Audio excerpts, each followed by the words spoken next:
दुनिया में दो तरह के बुद्धू लोग होते हैं। पहले जिनको पता होता है कि वो बुद्धू है, वो अपनी हद में रहते हैं। और दूसरे बेचारों को भी पता भी नहीं होता कि वो बुद्धू है। उनको पता नहीं चलता कि उनके बदन के टेरेस तक अभी उनकी लिफ्ट नहीं चलती, फिर भी अप का बटन दबाते रहते हैं। मानो बुद्धू से याद आया, मेरा नाम डॉक्टर रवि गोडसे। मैं पेंसिल्वेनिया से लोकमत के हिंदी ऑडियंस के लिए बात कर रहा हूँ। जो दूसरी लहर आई है, यूरोप में आई है, अमेरिका में आई है, शायद भारत में आएगी। उसके पहले मैंने एक मराठी या इंग्लिश में वीडियो बनाया था, बहुत अच्छा था वो, खुद कह रहा हूँ कि उससे कहा था ये दूसरे लहर से आप डरो मत। लेकिन क्या है ना, हम लोग एक बार जब वैद्यकीय छात्र थे, तब सिक्किम के पहाड़ियों में हाइकिंग के लिए गए थे। और वहाँ एक लड़की, वो भी थोड़ी डरावनी थी, वो आके हमको बोली कि जब आप चल रहे हो, वहाँ पे बहुत जंगली राइनोसेरस है, और वो शायद आपको हमला कर सकते हैं, लेकिन डरने की बात नहीं। बाय बाय, मिलते हैं, शुक्रिया। तो मैंने कहा आपने हमको सजेशन दिया, वो राइनो के लिए कुछ सजेशन दिया क्या? मतलब डरो नहीं, इसका मतलब क्या है? करो क्या वो तो बोलो ना।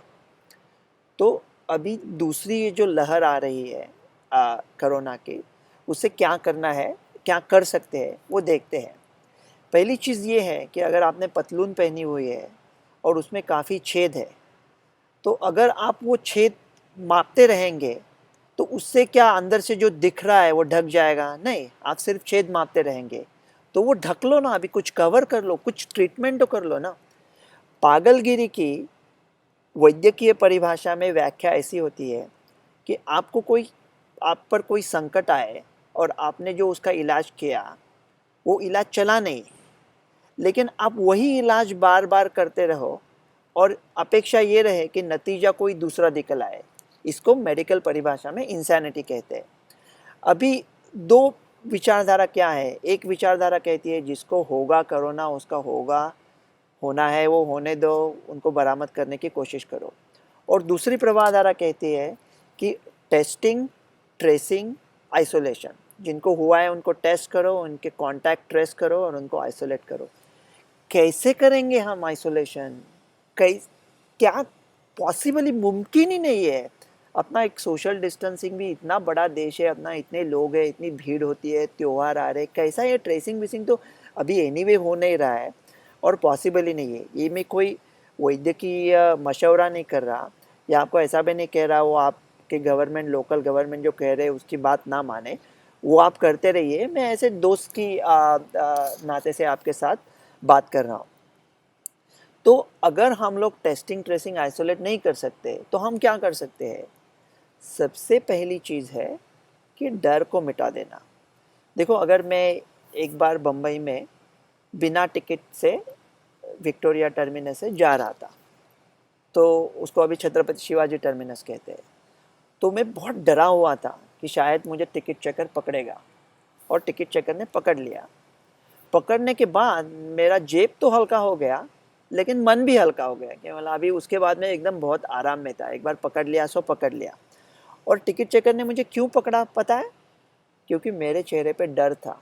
जो डर गया सो मर गया। मैं डर गया इसलिए उसने मुझे पकड़ लिया। उसको पता चला ये आदमी के पास शायद टिकट नहीं है। तो अगर आप मन से ये भय निकाल देते हो, तो देखो, ये अगेन वैद्यकीय एडवाइस नहीं है, लेकिन अगर होना है और आपको हो गया, और अगर आपके पास कोई ज़्यादा रिस्क फैक्टर्स नहीं है, डायबिटीज़ या और ऐसे ज़्यादा रिस्क फैक्टर नहीं है, सांस लेने में तकलीफ, तो आप सोचेंगे कल गुजरनी थी मुझ पर, अभी गुजर जाए। हो गया एक बार कोविड, तो उससे मैं बरामद हो जाऊंगा, और उसके बाद में 3-4 महीने के लिए तो अभी ऐसा लगता है मैं ठीक हूँ, हो गया तो हो गया, तो अपना लाइफ चालू करने दो। तो सबसे चीज ये डर को निकाल दे। जिनको कोविड हुआ है उनको बरामद करें, उनको ठीक से, जल्दी से, फास्ट ट्रीटमेंट। अपने ये जो सब एफर्ट, सब पैसा लगा रहे हैं, वो उसके ऊपर लगाए। जिनको कोविड हुआ है उनको ठीक करो, बाकी सब चालू करो। ऐसा जो बैरिंगटन डिक्लेरेशन में कहा था, मैं किसी पुष्टि नहीं कर रहा, पुष्टिकरण नहीं कर रहा हूँ उसका, ऐसे ही बता रहा हूँ। तो और क्या कर सकते हैं? देखो, हम लोग इतना पैसा डाल के हम लोग कहेंगे कि शायद वापस लॉकडाउन करेंगे, लेकिन ये वो लॉकडाउन के कुछ साइड इफ़ेक्ट्स है क्या, दुष्परिणाम है क्या? ऑफ कोर्स है। सुसाइड रेट बढ़ते हैं, डिप्रेशन बढ़ता है, बाकी काफ़ी, जब जो इनको कैंसर हुआ है, हार्ट डिसीज़ है, वो उसके तरफ ध्यान नहीं दे रहे, बहुत तकलीफ़ होती है लॉकडाउन से। तो अगर इतनी तकलीफ़ के बावजूद भी हम उसको स्वीकार करने को तैयार है, तो जो कोई दूसरे ट्रीटमेंट है, जैसे रेजेनरॉन एंटीबॉडीज़ को 12 अक्टूबर को उन्होंने इमरजेंसी यूज़ ऑथराइजेशन का अप्लाई किया था। अभी उनको दे दो ना, क्या हर्ज है? अगर उसके कुछ साइड इफ़ेक्ट आ भी गए, तो भी ठेके देख लेंगे, जितने लॉकडाउन के आएँगे उतने ही रेजेनरॉन के आएँगे। अगर रेजेनरॉन को इमरजेंसी यूज़ ऑथराइजेशन दे दिया, इला लिली का थोड़ा अभी होल्ड पे है। अगर किसी पेशेंट को पता चलता है अगर आपको कोविड हुआ भी है, तो हम आपको भैया आराम से ठीक करने का हमारे पास एक ही इंजेक्शन लगता है, वो अस्पताल जाने की भी ज़रूरत नहीं, डॉक्टर के ऑफिस में भी वो इंट्रावीनस इंजेक्शन लग सकता है। इंजेक्शन लग गए या ठीक हो गए। तो ये मैं मेरी दरख्वास्त है सारे दुनिया के गवर्नमेंट सरकारों से, ये बाकी सब छोड़ दो अभी, इसको इमरजेंसी यूज़ ऑथराइजेशन दे दो। अगर उसके साइड इफ़ेक्ट है तो उसको एक्सेप्ट कर लो और मूव ऑन यार। तो दूसरा, हम लोग यूरोप की जो दूसरे लहर की बात कर रहे हैं, तो वैसा भारत और यूरोप भी बहुत ही डिफरेंस है ना। तो जैसा उर्दू में कहते हैं कि मुमकिन है जिसे तू समझता है बहारा, औरों की निगाह में वो मौसम हो खिज़ा का, शायद कि ये ज़मीं है किसी और जहाँ की, जिसे तू समझता है फलक अपने जहाँ का। डॉक्टर रवि गोडसे, लोकमत हिंदी ऑडियंस के लिए, पेंसिल्वेनिया से।